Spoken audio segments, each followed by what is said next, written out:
Faiza, vous êtes en 6e année de thèse au sein de l'école doctorale 509 et membre du laboratoire LEAD, laboratoire d'économie appliquée au développement.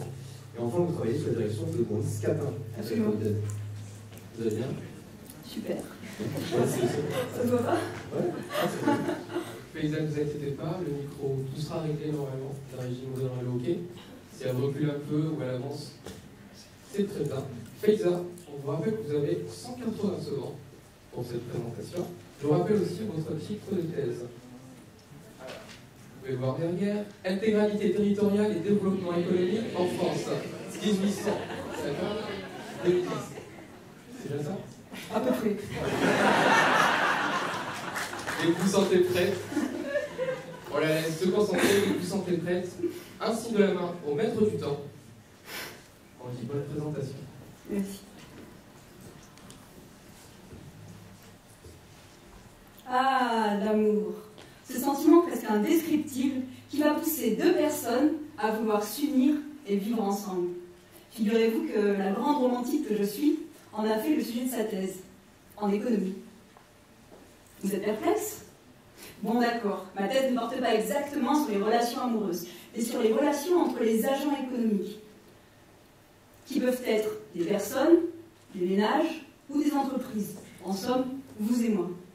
Alors, en tant qu'agent économique, nos relations ne consistent pas vraiment à nous aimer. Enfin, on a le droit, mais ce n'est pas vraiment mon sujet. Ce qui m'intéresse, ce sont nos relations économiques dans l'espace, c'est-à-dire la façon dont les agents économiques se répartissent dans l'espace pour produire des richesses ensemble.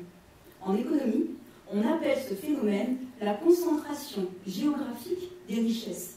Dans ma thèse, je m'intéresse à ce phénomène à l'échelle de la France entière.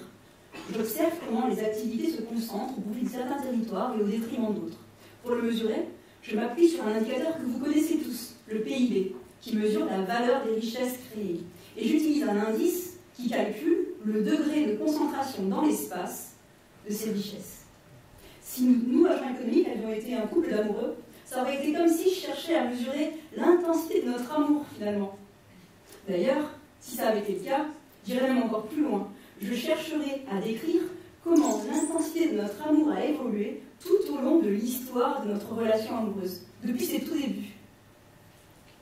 Et oui, l'objectif de ma thèse est de décrire comment le degré de concentration spatiale des richesses a évolué en France tout au long de l'histoire du développement économique, en remontant jusqu'au début du XIXe siècle.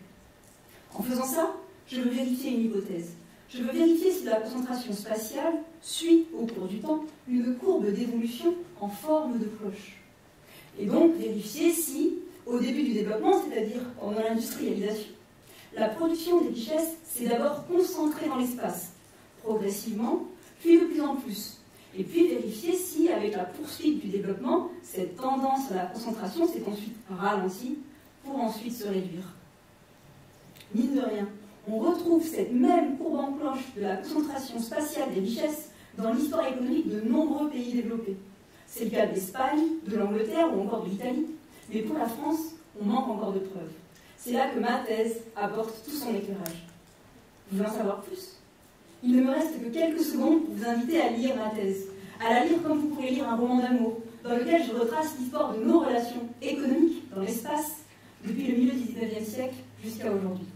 Alors bonne lecture.